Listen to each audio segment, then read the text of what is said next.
Louvado seja o nosso Senhor Jesus Cristo, para sempre seja louvado. Estamos no nosso 36º dia de meditações quaresmais. E nesta reta final agora da nossa quaresma, nós vamos entrar numa reflexão de um novo tema, o tema da misericórdia, que é fundamental para esse tempo, porque esse tempo da quaresma é um tempo de reconciliação com Deus. E esta reconciliação com Deus, ela só é possível porque Deus nos ofereceu a sua misericórdia. Deus pessoalmente veio se reconciliar com a humanidade através do seu Filho Jesus Cristo. Este tempo da quaresma é um tempo de nós renovarmos a nossa aliança com Deus. Aliança que quebramos pelas nossas infidelidades, pelos nossos pecados, todas as vezes que nos esquecemos de Deus e o traímos de alguma forma. Este é o tempo de renovar a aliança com Deus. Nós, diante de Deus, somos necessitados da sua misericórdia. Deus, ele em si mesmo, ele não tem misericórdia. No mistério da Santíssima Trindade não há uma relação de misericórdia. O que existe é uma relação de amor, porque no íntimo da Santíssima Trindade, o Pai, o Filho e o Espírito Santo, eles têm uma mesma dignidade. As três pessoas são Deus e o que há é um eterno intercâmbio de amor. Agora, a misericórdia ela só existe numa relação entre desiguais. Quando Deus se relaciona conosco, o amor dele derramado em nossos corações é um amor misericordioso. Deus, ao nos amar, Ele coloca o seu coração na nossa miséria. E é por isso que o amor de Deus, ele tem essa característica fundamental, que é a característica da misericórdia. O Papa Francisco nos recordava esta realidade da misericórdia de Deus ao proclamar para a Igreja o ano da misericórdia que nós vivemos há um tempo atrás. E o Papa nos recordava que Jesus, ele é o próprio rosto da misericórdia de Deus para nós. Jesus, ele vem para revelar o rosto misericordioso de Deus em favor da humanidade, em nosso favor. Com a vinda de Jesus Cristo, a misericórdia de Deus nos alcançou de forma profunda, de forma tocante. A misericórdia tocou as nossas almas, a misericórdia de Deus tocou até os nossos corpos, a misericórdia de Deus redimiu os nossos pecados. Então nós somos chamados a nos aproximar de Deus, sabendo que Ele tem misericórdia e que o amor dele para conosco, a sua maior expressão para nós que somos pecadores, é justamente a misericórdia. Deus, ao criar o ser humano, ao criar Adão e Eva, Ele criou o ser humano em santidade. Porém, Adão e Eva, fazendo mau uso da sua liberdade, se revoltaram contra Deus, pecaram contra Deus. Porém, Deus não desistiu de procurá-los. Logo depois do pecado, Adão e Eva se escondem de vergonha de Deus. E qual é a pergunta que Deus dirige a eles? Onde estás? Nesta pergunta, onde estás, nós temos esse rosto misericordioso de Deus. Um Deus que nos procura apesar dos nossos pecados. Um Deus que nos procura apesar da nossa falta de fidelidade, apesar da nossa rebeldia. Onde estás? É esta pergunta que Deus constantemente dirige a nós, porque Ele nos quer perto de si, Ele nos quer envolvidos pelo seu amor. Como eu dizia, o Salmo 135 é um salmo que, na vida do povo de Israel, canta a misericórdia de Deus, mas também o Salmo 117 é um salmo que expressa essa grande obra de misericórdia que Deus realizou em favor do seu povo. Nos primeiros versículos do Salmo 117, nós podemos ler assim: Louvai o Senhor porque Ele é bom, porque eterna é a sua misericórdia. Diga à casa de Israel, eterna é a sua misericórdia. Proclame a casa de Arão, eterna é a sua misericórdia. E vós que temeis o Senhor, repeti, eterna é a sua misericórdia. Nós somos chamados a narrar as misericórdias de Deus usadas na nossa vida. Santa Teresinha do Menino Jesus, quando ela vai começar a escrever os seus relatos autobiográficos, em que ela vai escrever as principais passagens da sua vida, ela diz que ela não fará outra coisa a não ser cantar as misericórdias de Deus na sua vida. E Santa Teresinha ela tinha uma relação profunda com a misericórdia de Deus e, apesar dos seus confessores, depois da sua morte, garantirem que Santa Teresinha nunca tinha cometido um pecado mortal, num determinado momento dos seus escritos ela vai dizer: eu sou aquela a quem Deus mais perdoou. Eu sou aquela a quem Deus mais usou de misericórdia para comigo, porque a mim Deus me perdoou por antecipação, para que eu não o ofendesse. Nós vemos na vida dos santos, nós vemos na vida do povo de Israel, nós vemos na história da Sagrada Escritura esse Deus que mostra o seu olhar compassivo e misericordioso para conosco. Na liturgia da Santa Missa, nós temos uma oração eucarística que expressa esse rosto misericordioso de Deus que vem nos procurar apesar de nossas faltas.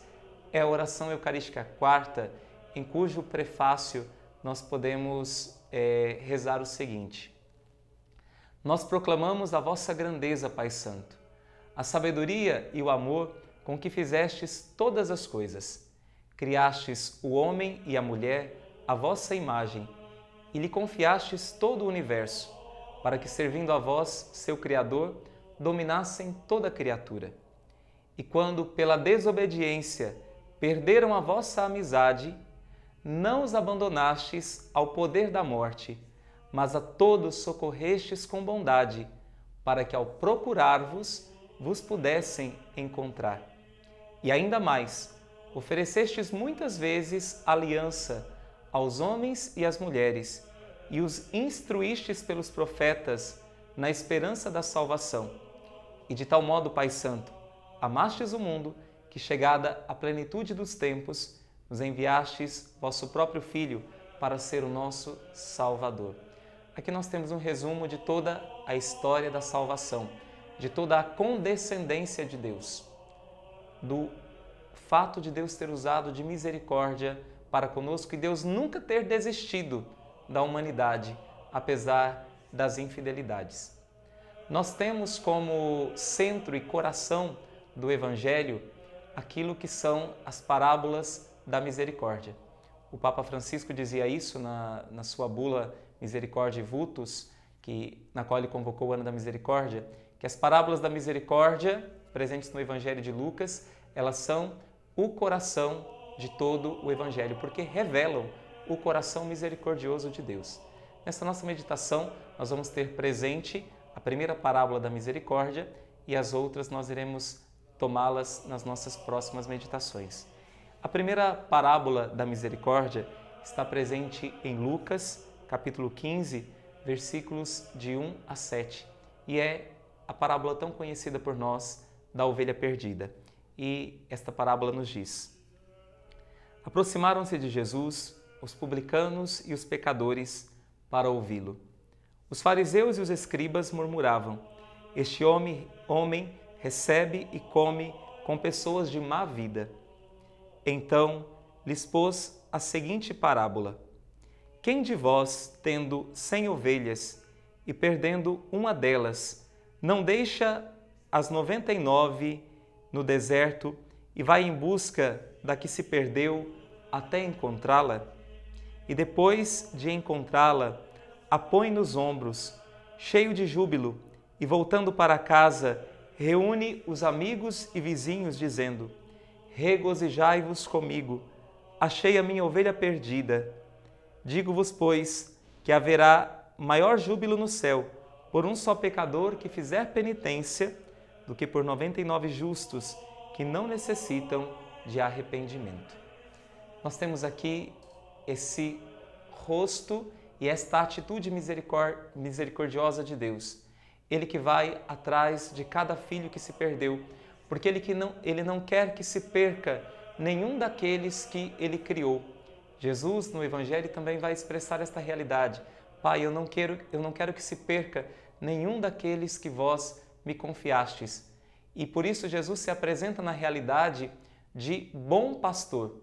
O bom pastor que dá a sua própria vida pelo seu rebanho. E Jesus no Evangelho vai dizer que Ele faz isso de coração, e Ele faz isso com extrema liberdade. Ninguém tira a minha vida, eu a dou livremente. Ao ouvirmos esta parábola, nós devemos encher o nosso coração de alegria, porque nós muitas vezes somos esta ovelha que se desgarra do rebanho, esta ovelha que se perde, e Deus não cessa de nos procurar, e Deus constantemente nos pergunta: onde estás?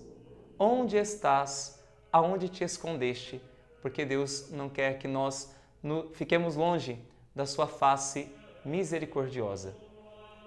O cardeal Vantuan, que nós já citamos aqui nas nossas meditações quaresmais, que hoje é servo de Deus, está em processo de canonização, ele tem uma reflexão bastante extrovertida até sobre a pessoa de Jesus, e esta reflexão é chamada Os 5 Defeitos de Jesus. O cardeal Vantuan diz que Jesus tinha 5 grandes defeitos e ele aponta um dos defeitos ao se referir a esta parábola da ovelha perdida. Ele diz o seguinte, que um dos grandes defeitos de Jesus, referentes a esta parábola, é que Jesus ele não sabe matemática. O cardeal Vantuan diz o seguinte: se Jesus tivesse se submetido a um exame de matemática, por certo, teria sido reprovado. Um pastor tinha 100 ovelhas, uma se extravia. Ele imediatamente deixa as 99 no redil e vai em busca da desgarrada. Reencontra-a, coloca no ombro e volta feliz. Para Jesus, uma pessoa tem o mesmo valor de 99 e até mais. Para Jesus, cada pessoa tem um valor único. O relacionamento de Deus conosco é um relacionamento pessoal. O amor de Deus para conosco é um amor exclusivo. Ele é dirigido a nós, porque perante Deus nós somos únicos e irrepetíveis. E a misericórdia dele alcança toda a criatura. A misericórdia dele alcança a cada um. Deus tem esta relação pessoal com cada um de nós. Tem um salmo que diz: Ele formou o coração de cada um e por todos os seus atos se interessa. Deus nos conhece, conhece o nosso coração e conhece o quanto que nós necessitamos da misericórdia dele. E por isso que a sua misericórdia, a fonte da sua misericórdia, ela jorra constantemente, ela não tem fim. Que nesse dia você possa recorrer a esta misericórdia de Deus. Olhe para a tua vida e veja o quanto que Deus já foi misericordioso com você. E com Santa Teresinha, faça isso também. Cante as misericórdias de Deus, narre as misericórdias de Deus e tenha um coração profundamente agradecido, porque se não fosse a misericórdia de Deus, nós estaríamos perdidos. Se não fosse a misericórdia de Deus, nós estaríamos perdidos. Mas Deus, Ele vai constantemente à nossa procura. Ele vai nos resgatar, Ele vai nos buscar nos nossos abismos, Ele vai nos buscar onde nós nos escondemos, Ele vai nos tirar das nossas misérias e coloca o coração amoroso dEle nas nossas misérias. Que a misericórdia de Deus te alcance ao longo deste dia. Eu deixo como sugestão para a meditação o texto de Lucas 15, versículos de 1 a 7, e como frase para a sua meditação: dai graças ao Senhor porque Ele é bom, eterna é a sua misericórdia. Deus te abençoe.